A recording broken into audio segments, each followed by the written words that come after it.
सात्विक क्लास चल रहा था 14/7/1967 दूसरे पेज की आदि में बात चल रही थी। एक ही क्रिएटर है इस सारी दुनिया का, और दूसरे का तो कोई क्रिएटर का नाम भी नहीं है, और एक ही क्रिएटर है और एक ही क्रिएशन है। बताओ कौन सा क्रिएटर है और कौन सी क्रिएशन है? दोनों एक ही क्यों कह दिए? बताओ जल्दी। शिव क्रिएटर है। क्रिएटर साकार होता है या निराकार होता है? तो शिव नाम क्यों दिया फिर? शिव नीचे शंकर दिया, ऊपर शिव दिया, तो इसमें क्रिएटर कौन है? ऊपर वाला। शिव ऊपर लिखा, शंकर नीचे लिखा। शिव क्रिएटर है। शिव क्रिएटर है। अरे तो क्रिएटर कौन है? शिव है या शंकर है? शिव बाबा है क्रिएटर, शंकर क्रिएटर है। शंकर तो 3 देवताओं में से एक देवता है? 3 देवताओं की तो शिव बाबा है क्रिएटर। क्रिएशन कौन है?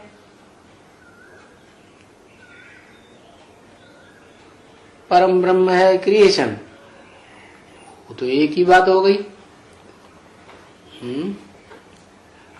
उसी का तो नाम रख दिया परम ब्रह्म। क्रिएटर का ही तो नाम रख दिया परम ब्रह्म।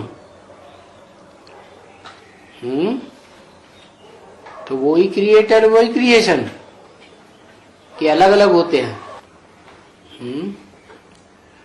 अरे सीधा सीधा समझ लो, कृष्ण बच्चा है क्रिएशन। अच्छा, ये दुनिया भी एक वसुधैव कुटुंबकम बनती है, परिवार बनती है, तो इसमें क्रिएटर कौन होता है? बाप ही क्रिएटर होता है। फिर क्रिएशन कौन होती है? अम्मा ही तो क्रिएशन होती है ना, प्रकृति होती है क्रिएशन। तो क्रिएटर भी अव्वल नंबर 1 और क्रिएशन भी अव्वल नंबर 1। तो किसको किसके अधीन रहना चाहिए? किसको किसके कंट्रोल में रहना चाहिए? कंट्रोल से बाहर नहीं जाना चाहिए। रचयिता के कंट्रोल में रचना होनी चाहिए। प्रकृति को शिव बाबा के अंडर दी कंट्रोल रहना चाहिए। अब आत्मिक रूप में देखें तो आत्मा तो क्रिएशन तो है ही नहीं, क्योंकि क्रिएट नहीं की जाती। आत्मा तो सदा काल है।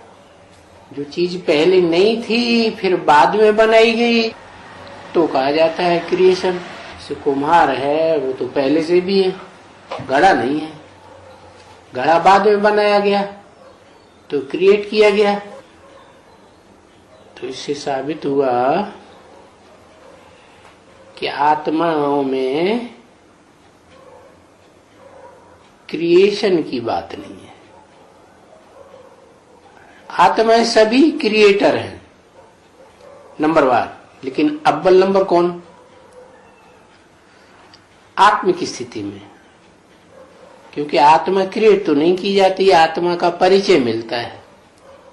उसी को कह दो भाई आत्मा तुम्हें किसने बनाया, तो कहेंगे सुप्रीम सोल ने बताया। तो इससे संबंधित क्लियर बात हुई कि जो सुप्रीम सोल है, आत्मिक स्थिति में सदा रहने वाला, वो पक्का, उसको कोई नहीं रचता। बाकी जितनी भी आत्माएं हैं, उन आत्माओं को तो रचने वाला बनाने वाला कोई परिचय देने वाला है ना, तब वो अपन को आत्मा समझती है। तो आत्मिक स्थिति में एक ही क्रिएटर है और बाकी सब रचना जैसे क्रिएशन हो गई, बिंदु बिंदु आत्माएं जो भी है।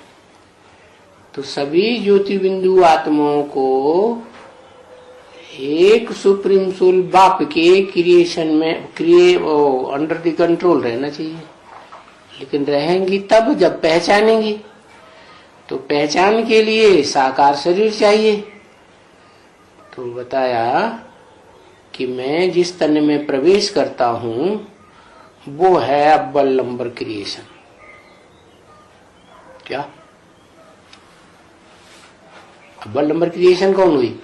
किसको अडॉप्ट किया?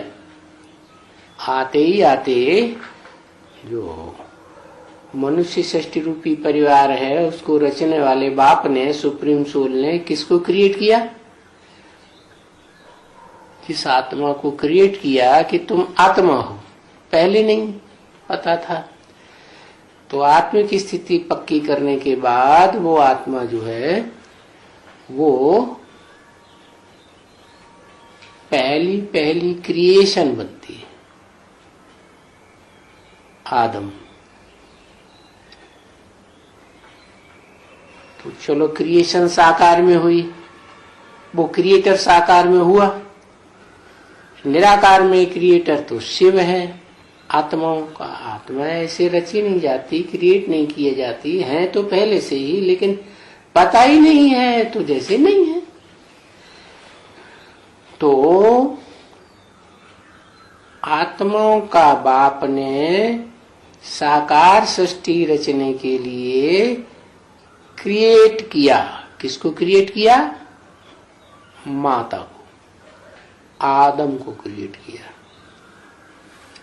आदम तो पहले से ही था, लेकिन काम की चीज नहीं थी।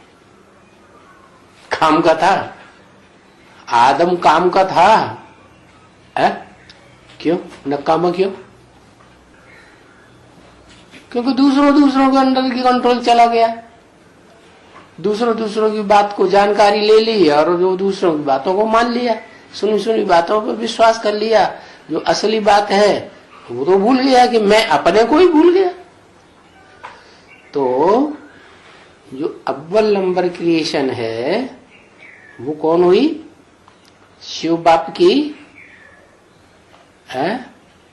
आदम को ही क्रिएट किया अपनी बड़ी मां के रूप में। जो बोला है मैं इसको माता बनाता हूं, उसमें ज्ञान का बीज डालता हूं। तो आदम में ज्ञान का बीज डाला ना, तो वो माता है। बाकी दूसरा किसी को नहीं कहेंगे क्रिएटर अव्वल नंबर। माने शिव ही शरीर में आकर के क्रिएटर है और शिव ही उस शरीर में जिसको नाम देता है। भारत में परंपरा है ना,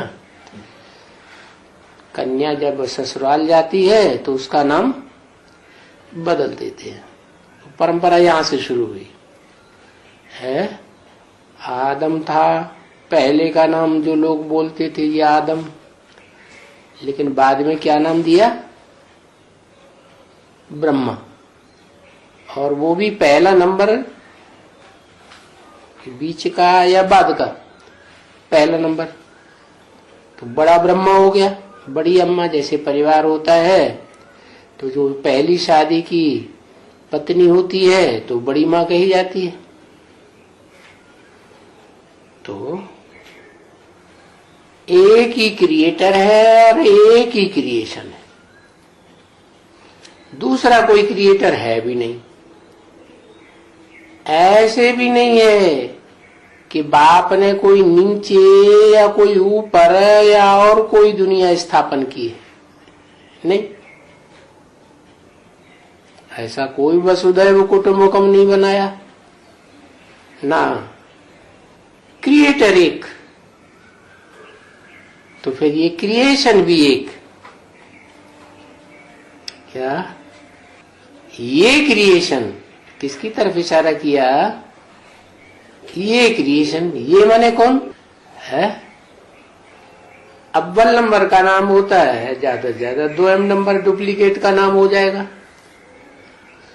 तो इनका ही वर्णन है। किनका? क्रिएटर का और क्रिएशन का। देखो ये रखे हैं, किसकी तरफ इशारा किया? ये रखे हैं कहकर इशारा किसकी तरफ किया? कोई चित्र की तरफ बाबा ने इशारा किया होगा। हाँ, देखो ये रखे हैं। कौन रखे हैं? ब्रह्मा रखे हैं, उनको ये कहेंगे। ये तो यह कहें तो एक, और ये कहें तो कम से कम 2। तो देखो ये रखे हैं। कौन रखे हैं? हाँ, लक्ष्मी नारायण। और तो कोई चित्र नहीं है जो समझा जाए। किस बात में है? रचयिता और रचना के रूप में। तो ये रखे हैं, तो कौन है ये? रचयिता है या रचना है? हाँ, दोनों रचना है। फिर रचयिता कौन है?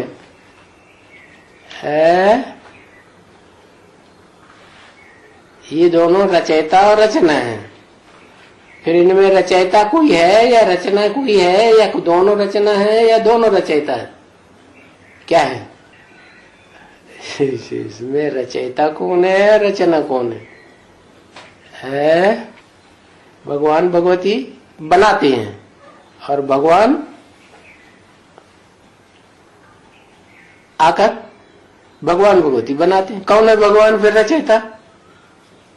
रचयिता नारायण है और रचना लक्ष्मी है। अच्छा, चलो ठीक है, थोड़ा बहुत तो सही है। लेकिन रचयिता नारायण को किसने रचा है? भगवान शिव बाबा ने रचा। ठीक है, माने शिव जब साकार में आया तो भगवान बना। क्या धनवान बना कि भगवान बना? है भगवान बना। तो वो भगवान नारायण के द्वारा, लक्ष्मी के द्वारा नहीं, क्या रचयिता? नारायण कहे, नारायण रचना है या रचना रचयिता है? नारायण क्या है? मुसीबत में पड़ गए। नारायण भी तो रचना है, क्योंकि नर को नारायण बनाया, नारी को लक्ष्मी बनाया है। तो नर आदम था, वो आदम तो आदमी था, देवता तो नहीं था। तो उसको नारायण बनाया। तो जब बनाया तो रचना हुई। क्या कुमार है? मिट्टी बनाता है कि घड़ा बनाता है? घड़ा बनाता है। तो घड़ा रचना है, मिट्टी जो है वो तो ऑलरेडी है ही है, सदा काल है। तो ऐसे ही मनुष्य को देवता बनाने का काम ये भगवान का है, भगवती का नहीं बताया। और भगवान कौन? निराकार और साकार का मेल भगवान कहा जाता है। तो देखो ये साकार में नारायण, ये भी रचना है, और नारायण की रचना लक्ष्मी है। तो एक अव्वल नंबर और एक और रचना के रूप में। तो और तो कोई चित्र नहीं है जो समझने की चीज हो। और यहां तो नहीं, इस दुनिया में तो कोई है नहीं, नीचे ऊपर में भी कोई दुनिया नहीं है, वो तो कह देते हैं सब सितारों में दुनिया है,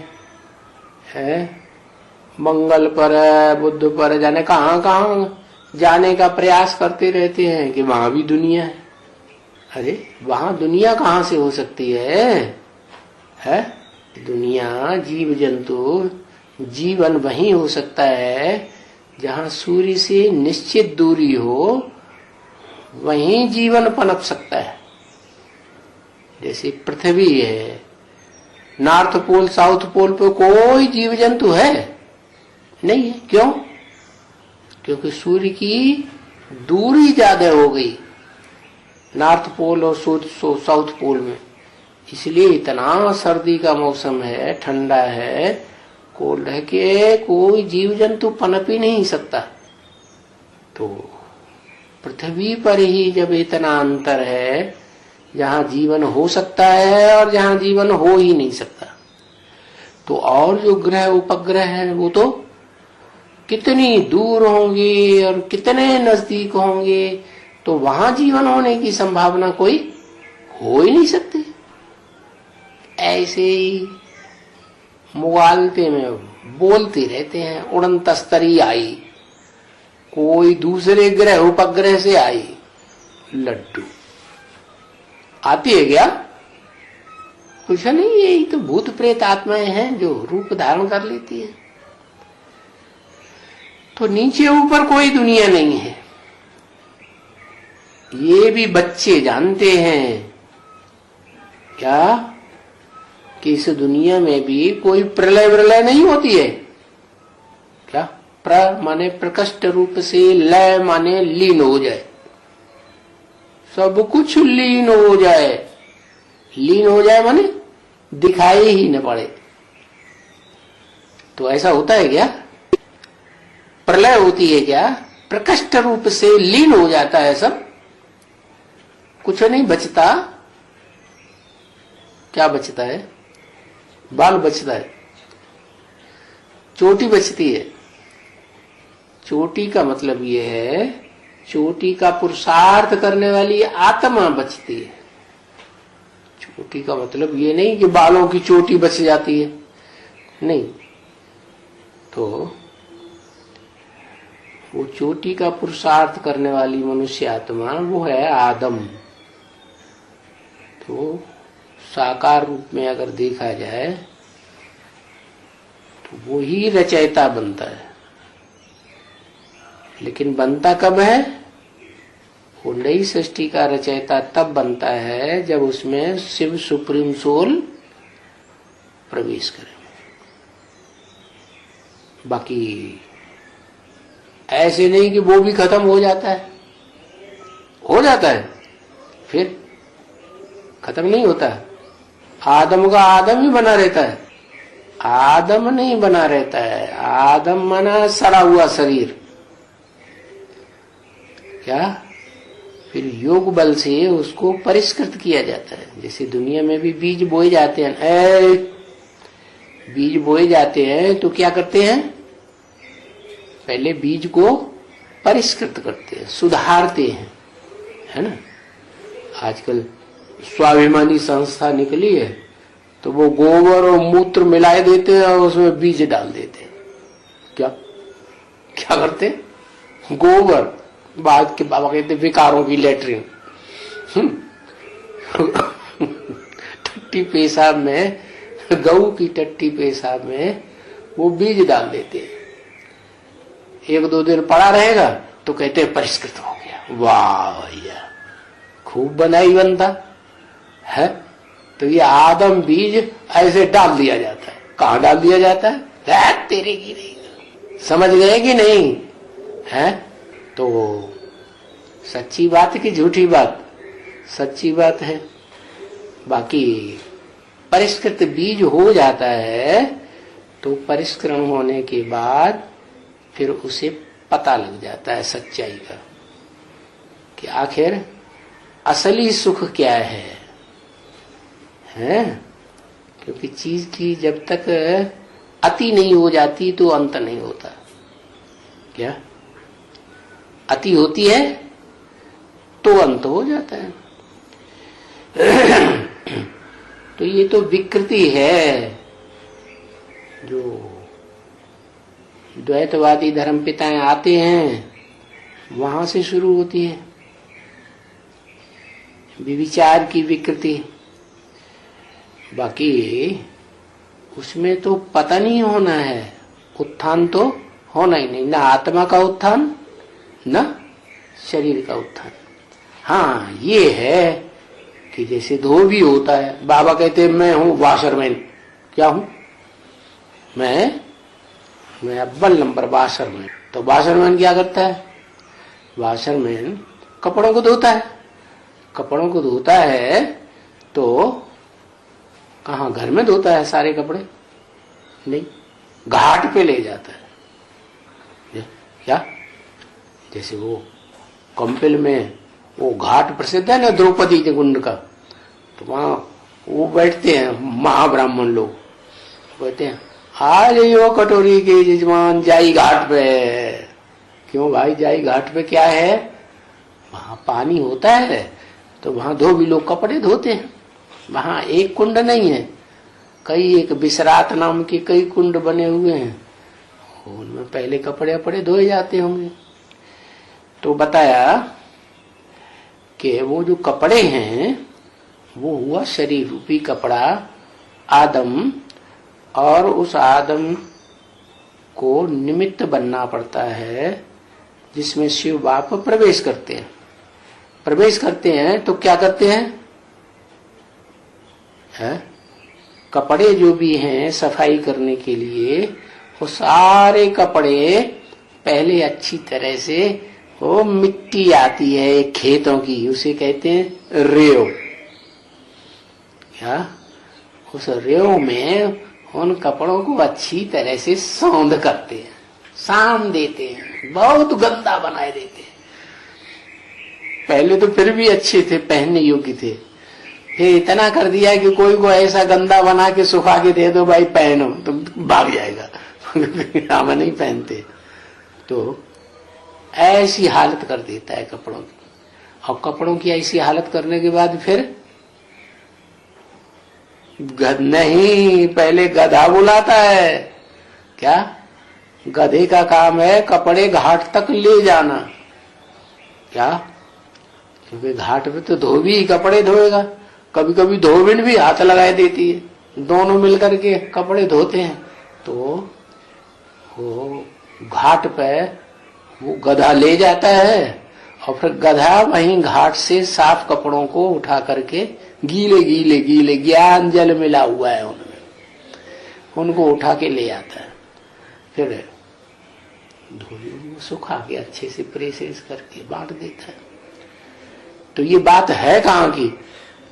ये बात मिसाल देने के लिए बताई है कि भगवान भी इस सृष्टि पर आता है तो भी इसी तरह यही प्रक्रिया से शरीर रूपी वस्त्रों को धोता है और धो के साफ कर देता है। बाकी ऐसे नहीं है कि वस्त्र ही खत्म हो जाते हैं। क्या? ये तो शरीर रूपी वस्त्र है ना, पृथ्वी जल वायु अग्नि आकाश 5 तत्वों से बने हुआ वस्त्र शरीर है ना। तो ऐसे नहीं कि शरीर ही खत्म हो जाते, प्रलय प्रलय कुछ नहीं हो जाती कि बिल्कुल 5 तत्व ही खत्म हो जाते हैं, नहीं खत्म होते। 5 तत्व खत्म होते हैं कि नहीं खत्म है? नहीं होते। क्या रह जाता है? राख रह जाती है। अरे किसी चीज को जलाओगे तो क्या रह जाएगा? राख रह जाएगी ना। तो ये कौन सी आग है? यहाँ है योग अग्नि। ऐसी योग अग्नि जिसमें देहभान सारा, देहभान कहो, देह अहंकार कहो, क्या कौन सा देहभान? सारी मनुष्य सृष्टि का एक ही बीज है। कौन कौन है? आदम। एक ही बीज।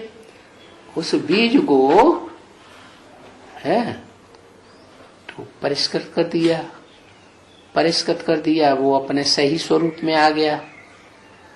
अब और बीज जो हैं वो तो बीज से बीज पैदा होते हैं ना।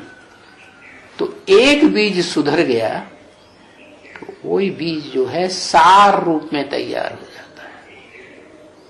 क्या? तो क्या 5 तत्व दुनिया में खत्म हो गए?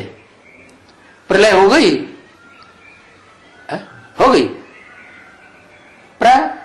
माने प्रकट रूप से कुछ भी न बचे। तो ऐसा कुछ हुआ? अरे कुछ नहीं हुआ। बीज तो रहा ना फिर भी 5 तत्वों का। तो जो 5 तत्वों का एक बीज है वो आदम ही परिष्कृत रूप में नर से क्या बन जाता है? नारायण जैसा आदि नारायण देवता बन जाता है।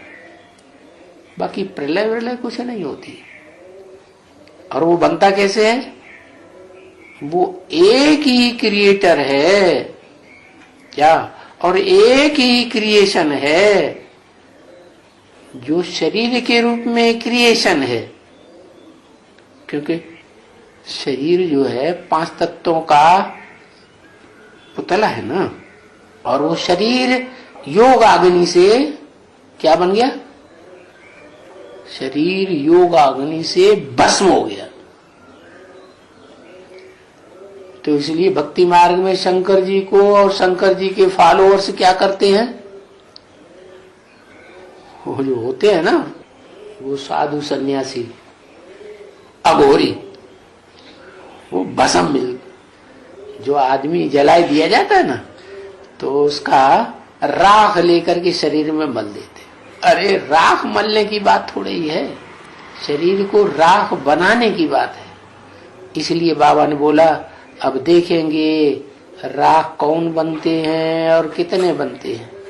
क्या माने अपने देह भान को राख कितने बनाते हैं और कैसे कैसे नंबर में आते हैं। और कोटों में से एक, लाखों में से एक कौन निकलते हैं वो भी देखेंगे। इसका मतलब कोई न कोई एक बीज तो तैयार होना ही है ऐसा। तो वो वाकई प्रलय नहीं कही जाएगी, क्योंकि फिर भी कुछ न कुछ बचा ना। सब कुछ तो लीन नहीं हो गया। जैसे कहते हैं ना, कुछ नहीं बचा, जीरो रह गया बिंदु। और बिंदु की कोई आकार लंबाई चौड़ाई नहीं होती, कितना भी छोटा कर दो अणु रूप, अणु से अणु रूप। तो कोई आत्मा थोड़ी ही रह गई क्या? आत्मा नहीं रह गई, आत्मा एक रह गई। आत्मा के साथ शरीर नहीं रह गया। आत्मा भी रही तो शरीर भी रहा। माना रचयिता भी है उसमें। रचयिता कौन? जो आत्मा है ना वो भी, और आत्मा के साथ शरीर भी है, रचना भी है। उस शरीर रूपी रचना को रचा किसने? रचने वाला कौन है? अरे बाबा माने ही शरीर। बाबा शब्द जोड़ेंगे तो शरीर हो गया ना। है आत्मा है कुछ करने धरने वाली। ये शरीर कुछ करता धरता है। शरीर तो जड़ है, आत्मा तो चैतन्य है। तो करने धरने वाली कौन हुई? आत्मा हुई ना। और आत्माएं भी एक है, शिव की आत्मा जो कभी देह धारण ही नहीं करती, और एक है जिसमें प्रवेश करता है शिव, वो आत्मा, उसका शरीर कभी खत्म ही नहीं होता। शरीर रहता है लेकिन जो देह का अहंकार खत्म हो जाता है। क्या ऐसे नहीं देह भी खत्म हो जाती?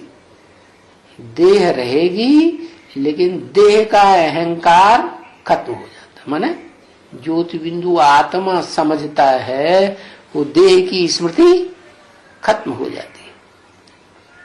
तो बताया कि वो प्रलय प्रलय कुछ नहीं होती है कि 5 तत्व तो खत्म हो जाते हो पूरे।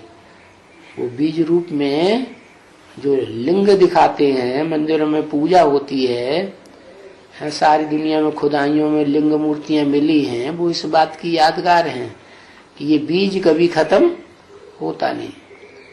वो आत्मा रूपी बीज है मनुष्य सृष्टि का, और शरीर रूपी बीज है 5 तत्वों का पुतला सदैव इस सृष्टि पर रहता है। बाकी अहंकार देह का खत्म हो जाता है। क्या अहंकार?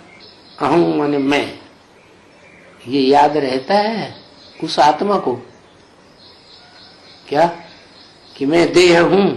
नहीं, नाम निशान खत्म हो जाता। कैसे हो जाता? शिव को याद करते करते। जैसे को याद करेंगे वैसे ही बन जाएंगे। शिव को अपना शरीर नहीं, कभी स्मृति ही नहीं कि मेरे को शरीर है। देह का भान ही नहीं आता, देह के संबंध होने का सवाल ही नहीं। तो उसको याद करते करते वो भी क्या बन जाता है? बिंदु बन जाता है। तो न आत्मा का नाश होता, आत्मा नष्ट होती, लीन होती। आत्मा परमात्मा में कोई लीन हो जाए ऐसा कुछ नहीं, लीन नहीं होती, बाकी स्मृति में समा जाती है। जैसे समंदर में से एक चुल्लू पानी लो और फिर वो चुल्लू पानी समंदर में मिला दो तो समंदर ही हो गया ना। ऐसे तो ये जो जलमयी दिखलाते हैं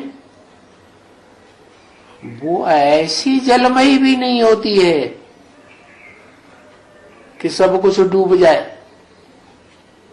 क्या कहा है? ऐसी जलमयी नहीं होती है। जलमयी दिखाते हैं वो भी नहीं होती है। बस यही एक चक्कर है सृष्टि का। क्या क्या चक्कर है? एक वो चक्कर का नाम बताओ। अरे वो चक्कर का नाम तो बताओ जो बता रहे हैं कि एक चक्कर है सृष्टि का। कौन सा चक्कर है?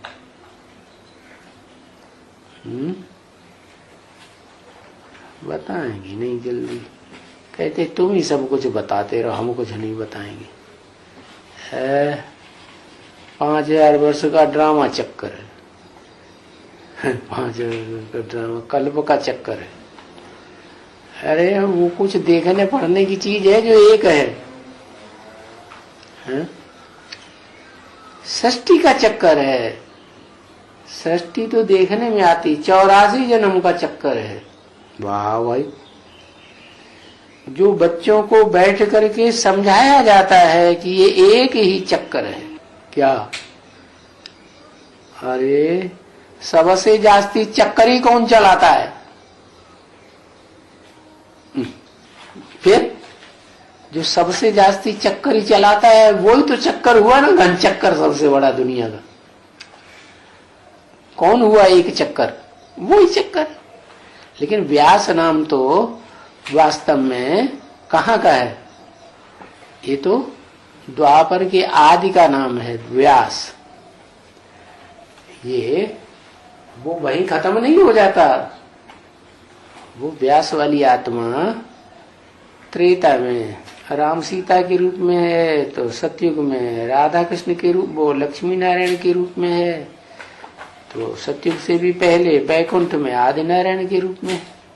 तो जो बच्चों को बैठ करके समझाया जाता है ये चक्कर, क्या समझा? ये पूरे 84 का चक्कर ये समझाया जाता है। किसके बारे में समझाते हैं? एक के बारे में कि 2-4 के बारे में? सारी दुनिया के बारे में। एक चक्कर है तो समझाने के लिए एक है या सारी दुनिया है? एक को समझ लिया तो सारी दुनिया को समझ लिया। एक को भूल गए सारी दुनिया को भूल गए। एक से संबंध जोड़ लिया जो सारी दुनिया की सारी दुनिया अपनी होगी। क्या तो बनाते हैं ना, दुनिया का मजा लेना है ना, दुनिया का मजा ले लो, दुनिया तुम्हारी है। तो ऐसे करना है तो क्या करो? एक चक्कर को समझ लो। अच्छा, इसमें जास्ती में जास्ती तकलीफ ही क्या होती है? एक चक्कर को समझने में है? एक भी नहीं समझ सकते। अरे 500-700 करोड़ की बायोग्राफी थोड़ी ही समझनी है। कितनी थीसिसें बनाते हैं। शिवाजी के ऊपर थीसिस लिखेंगे, लिखते हैं कि नहीं? महाराणा प्रताप के ऊपर थीसिस लिखेंगे, राम के ऊपर थीसिस लिखेंगे। रामायण में तुलसीदास ने क्या किया? किसके ऊपर थीसिस लिख दी?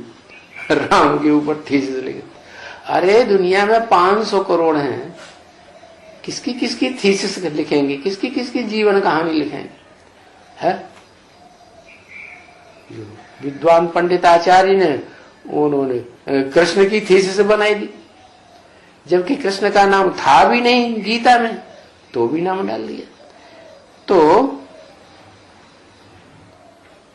बाबा तो जास्ती तकलीफ नहीं देते कि बाबू तुम इतने मोटे मोटे ग्रंथ प्रंथ पोथन्य पढ़ो। क्या कहते हैं? अनेकों की जीवन कहानी याद रखने की दरकार नहीं है जन्म जन्मांतर की। क्या करो? एक को समझ लो। तो जास्ती तकलीफ नहीं देते हैं कि बहुत कुछ पढ़ाई लिखाई करो, दुनिया भर के पोथन्य इकट्ठे करो। नहीं, जो मित्र संबंधी कोई होंगे उस कुल के, तो मेरे साथ देंगे। क्या? एक की बायोग्राफी में कौन कौन साथ देंगे? उसे एक के जो मित्र संबंधी जन्म जन्मांतर के होंगे वो ही साथ देंगे उसकी बायोग्राफी को डिक्लेयर करने में। नहीं तो दूसरे साथ नहीं देंगे। जो बाद में आने वाले हैं, कम जन्म लेते हैं, वो बिल्कुल सहयोग नहीं देंगे। वो अपने धर्म पिताओं को सहयोग देंगे। तो बताया जो मित्र संबंधी होंगे कोई भी, किसके? उसे एक चक्कर के, चक्कर कहो, घन चक्कर कहो, कुछ भी कहो, उस कुल के होंगे तो फिर वो समय देंगे। नहीं तो ऐसे अंत तक भी कोई साथ देने वाले नहीं होंगे। और उनको कितना भी प्रेशर डालो कि इस बात को समझो, इसकी जीवन कहानी को समझो, आदिश्वर चरित्र को समझो, बिल्कुल ध्यान नहीं देंगे, देंगे ही नहीं। तो जो आदि ईश्वर है, जो बड़ा घन चक्कर है दुनिया का एक, उसको समझने के लिए और दूसरों को समझाने के लिए कौन आगे बढ़ेंगे? है? कोई बढ़ेंगे कि नहीं बढ़ेंगे? गवर्नमेंट ने तो फेल कर दिया, ब्रह्मा कुमारियों ने भी फेल कर दिया। कुछ नहीं, थीसिस ले जाओ यहां से, उठा करके दे दी कुमार का दादे ने निर्भर भाई के हाथ में। तो ABCD कुछ नहीं जानते शास्त्रों के बारे में। उन्होंने थोड़ा पढ़ा, इधर उधर पन्ने अन्ने पलटे, ओहो इसमें तो ढेर सारे ग्रंथ, 20 ग्रंथों का हवाला दिया हुआ। अरे सच्चाई लिखा होगा, आप जमा कर दो। हेलो, थीसिस जमा करवा दी। अरे जिसका काम बनना था उसको यही तो चाहना था, परमिशन मिले हम जमा कर दें, हमें क्या मतलब? तो जैसे कहा जाएगा वैसे चलना है। तो बताया बाबा ने, जो जितने कनेक्टेड होंगे उसे एक चक्कर से, चक्कर कहो, ड्रामा कहो, है 84 का चक्कर कहो। क्या क्या बताया माता ने? बताया 84 का चक्कर।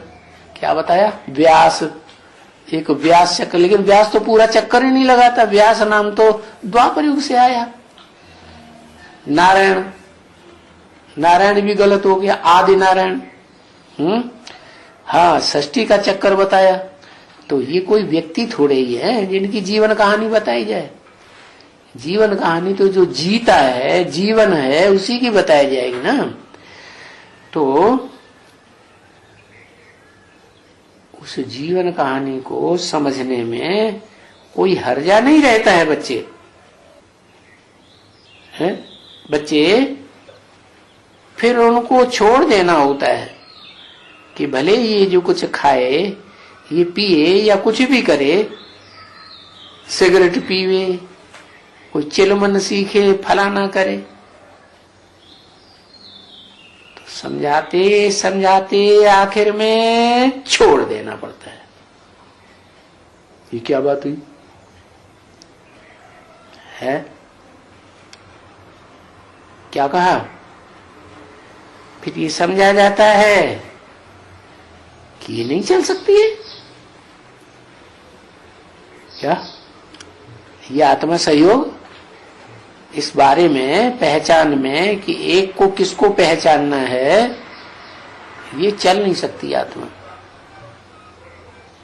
कौन चल सकती है? जिस आत्मा का कनेक्शन शुरुआत से आदि से लेकर के अंत तक होगा वो ज्यादा ध्यान देगी, या जिनका संबंध ही कभी नहीं जुटा है तो ज्यादा ध्यान देगी। तो समझते ये चल नहीं सकती तो छोड़ देते हैं। ऐसे बच्चे हैं बहुत, जो स्त्रियां नहीं चलती हैं, किसका पुरुष नहीं चलता है। क्यों? कि जो स्त्री नहीं चलती है, जो समझाना चाहते हैं एक का चक्कर, वो नहीं समझना चाहती। किसी का स्त्री चलती है, पुरुष नहीं चलता। क्यों नहीं चलता? क्योंकि उस पुरुष का पूर्व जन्मों का कोई हिसाब किताब उस एक चक्कर के साथ 84 का चक्कर जिसने लगाया उसके साथ है ही नहीं हिसाब। तो इंटरेस्ट कैसे होगा? है? किसको इंटरेस्ट होगा? माता जी, आपको रोटी दाल अच्छी लगती है कि रसगुल्ला अच्छा लगता है? आपको खाना क्या अच्छा लगता है?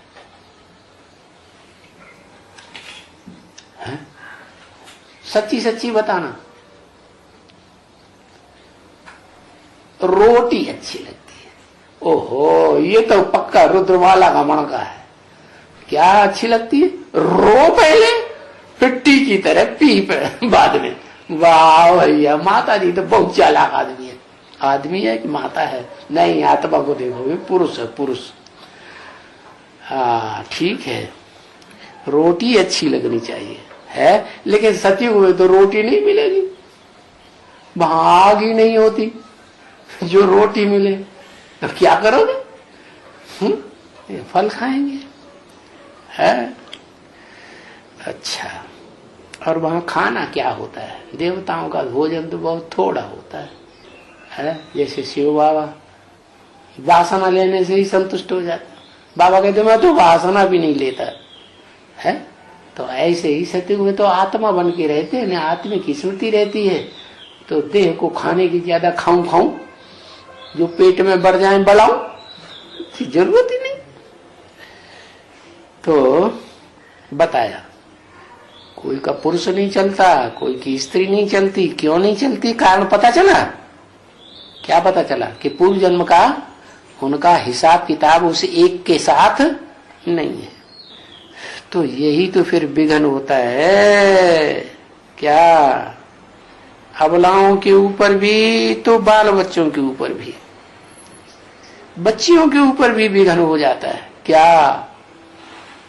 कि जो पति ज्ञान में नहीं चलते हैं तो इंटरेस्टेड नहीं है उस एक चक्कर घन चक्कर को समझने के लिए, उस एक में इंटरेस्टेड नहीं है। क्यों नहीं है? क्योंकि पूर्व जन्मों का उनका हिसाब किताब एक के साथ है ही नहीं। तो वो फिर अपोजिशन करते हैं। वो कहते हैं तुम उसको वोट क्यों देते हो, तुम हमारे धर्म पिता को वोट दो। ऐसे चक्कर चलता है, तो झगड़ा चलता है जोर से, बहुत विघ्न पड़ते हैं। बच्चों के ऊपर, अबलाओं के ऊपर बड़े सितम होते हैं। तो फिर ये सब बातें थोड़ी सहन करनी पड़ती है। क्या? अगर बाप का जन्म जन्मांतर का संग लेना है तो सहन करना पड़ेगा। अगर नहीं लेना है, दूसरे धर्म पिताओं की चक्करी को समझना है, उनका भी तो जीवन का चक्कर है ना, आत्मा का कितने जन्म लेते हैं। तो फिर वैसे फिर उनके हिसाब में फिर वहां सहन करना पड़ेगा। तो लड़ाई जबकि कुछ होती है तो लड़ाई में तो फिर क्या करना पड़ता है? सहन तो युद्ध होता है दो देशों में युद्ध होगा तो सहन तो करना पड़ेगा ना, है? पहले सेना की पूर्ति करेंगे कि पहले प्रजा की पूर्ति करेंगे? सेना की पूर्ति करेंगे तो सहन करना पड़ेगा ना। तो देखो ये लोग जाते हैं पहाड़ों पर, कौन है?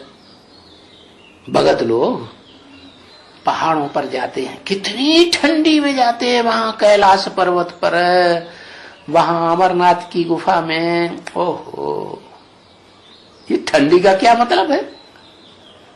ठंडी का मतलब है आत्मा की ठंडी है, पुरुषार्थ की ठंडी। क्या इतनी ठंडी पड़ती है कि ठिठुरने लगता है आदमी, कोई काम ही नहीं कर सकता, हाथ पांव बांध करके रजाई में अंदर बैठ जाओ, ऐसे होता है। अब ये है आत्मा की बात। आत्मा का आत्मिक स्टेज का पुरुषार्थ कहां होगा? जहां ऐसा माहौल हो। कैसा? कैसा कि जो भी आपसी संगठन में हो, माहौल बनाने वाले परिवार के लोग या संगी साथी, वो सब एक की याद में मस्त हो, या आपस में एक दूसरे से लगाव न लगा पड़ा हो, सारा दिन सारी रात को सोएंगे तो भी उन्हीं के देहधारियों के सपने आएंगे, दिन में जगेंगे तो भी उन्हीं से बतियाएंगे। तो ऐसा अगर माहौल होता है तो पुरुषार्थ की ठंडी हो जाएगी कि गर्म हो जाएगा माहौल? पुरुषार्थ अच्छा होगा कि खराब होगा? खराब होगा ना, होगा ना। अच्छा, कोई बहुत ज्यादा अच्छा पुरुषार्थी हो तो उसका तो अच्छा हो सकता है, हो सकता है ना, है? वो तो उसी का हो सकता है जिसने पूरा चक्कर अच्छी तरह से 100% समझ लिया हो। क्या? तो फिर तो पुरुषार्थ करने की दरकार रहती नहीं। तो जब तक पुरुषार्थ करना है एक को समझने का, एक चक्कर को पूरा समझने का, तब तक ऐसा माहौल चाहिए। क्या? जहां पुरुषार्थ की गर्मी हो, ठंडी ना हो। पुरुषार्थ अगर ठंडा होगा तो ठंडी में तो फिर कोई काम धंधा होगा ही नहीं। वो होता है देह का काम धंधा, और ये है आत्मा का। आत्मा का धंधा क्या है? एक शिव बाबा, दूसरा न कोई, एक की याद करो। तो बताया, क्या समझा? है एक शिव बाबा, दूसरा। ठंडी नहीं हो रही है, नींद भी तो नहीं आती होगी, है? ये भी पुरुषार्थ की ठंडी। क्या? नींद बहुत आती है तो पुरुषार्थ की ठंडी है। पुरुषार्थ ठंडा हो जाएगा कि गर्म हो जाएगा? ठंडा हो जाएगा। तो बताया कितने ठंडी में वहां जाते हैं, ऊंचाई पर चढ़ करके, क्योंकि पहाड़ों पर तो ऊंचाई होती है। जितना हम ऊंचा चढ़ेंगे उतना पृथ्वी की गर्मी जो है, धरणी है ना, देह माने धरणी। क्या? देह माने धरणी। तो धरणी से जितना दूर होते जाएंगे उतनी ठंडी बढ़ती जाएगी। कौन सी धरणी? देह अभिमान वाली धरणी या आत्मा अभिमान वाली धरणी?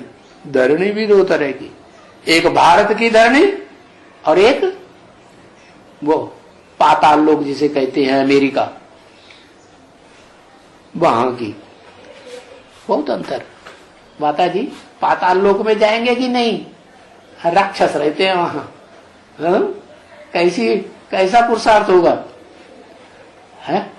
पुरुषार्थ ठंडा हो जाएगा कि गर्म हो जाएगा?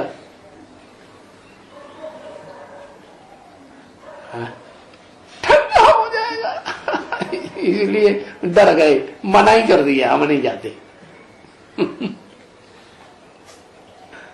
क्या सच्चा बोलना चाहिए ना। तो देखो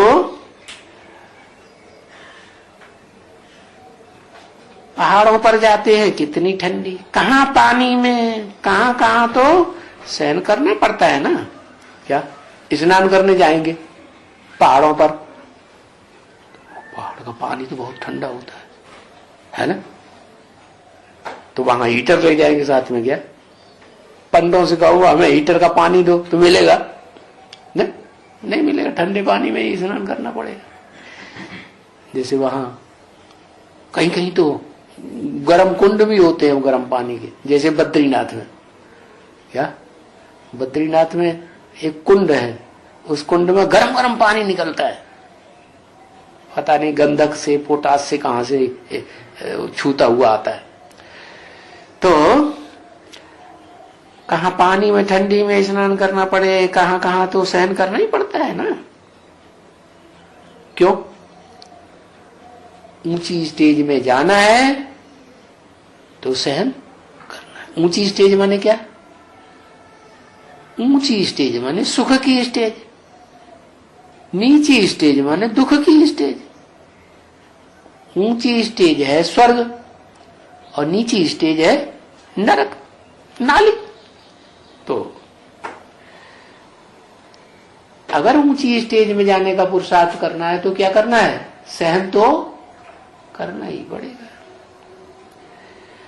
तो तुम बच्चों को भी कुछ न कुछ थोड़ा सहन करना पड़ता है, बिल्कुल थोड़ा है। हमको बिल्कुल थोड़ा क्यों? हम पहाड़ पे जाएंगे, अमरनाथ पे जाएंगे, बद्रीनाथ जाएंगे, थोड़ा सहन क्यों करना पड़ेगा? गौमुख पे जाएंगे, थोड़ा सहन क्यों करना पड़ेगा? क्योंकि हमने कुछ न कुछ तो उस चक्कर को समझा है ना, एक को कुछ पहचाना है कि नहीं। तो जिसको पहचाना है एक को, वो ड्रामा कहो, चक्कर कहो, शिव बाबा कहो, उसकी हमारे ऊपर मेहरबानी रहती है, छत्र छाया रहती है। तो बिल्कुल थोड़ा सहन करना पड़ता है। क्या? ज्यादा सहन नहीं करना पड़ता। घबराने की बात नहीं है तो हाल डोल हो जाओ, नहीं। अगर सेंसिल बच्चे, अच्छे बच्चे हैं और ड्रामा के ऊपर खड़े हैं, किसके ऊपर है? किसके ऊपर खड़े हैं? क्या नाम बताया? डरामा। क्या? किसको? क्या? मां डरामा। अरे किसको डराता है? डराता है कि डरता है? अरे मां से डरता है कि डराता है? अरे डरेगा तो भाग जाएगा, लड़ाई वड़ाई करेगा नहीं है। भाई तुम ही चलाओ राजाई, तुम ही चलाओ विश्व की बादशाही, तुम ही लो, हम तो ये चले। अगर अर्जुन है ना, अर्जुन हिम्मत करता है तो क्या होता है? अगर जीतेगा तो विश्व की बादशाही लेगा, सारी दुनिया के ऊपर कंट्रोल करेगा। ऐसे थोड़ी विश्व की बादशाही ले और एक के ऊपर कंट्रोल न कर पाए तो विश्व की बादशाही कहेंगे? नहीं। विश्व की बादशाही माने अगर जगत पिता है तो जो महाकाली जगदम्बा है, कितना भी विकराल रूप धारण कर ले, उसको भी कंट्रोल करे तो विश्व का मालिक। अगर एक को भी मालिक नहीं कर पाया तो विश्व का मालिक नहीं। तो ये ड्रामा है, ड्रामा के ऊपर खड़े हो जाओ। क्या? एक तो बस उनको प्यार से समझाते समझाते रहते या हर्षित करके समझाते हैं। क्या घबराहट नहीं होगी कि हम कहीं झूठ बात तो नहीं बता रहे हैं। एक का परिचय देना है। किसका? जो एक ही चक्कर है, बस। ओम शांति।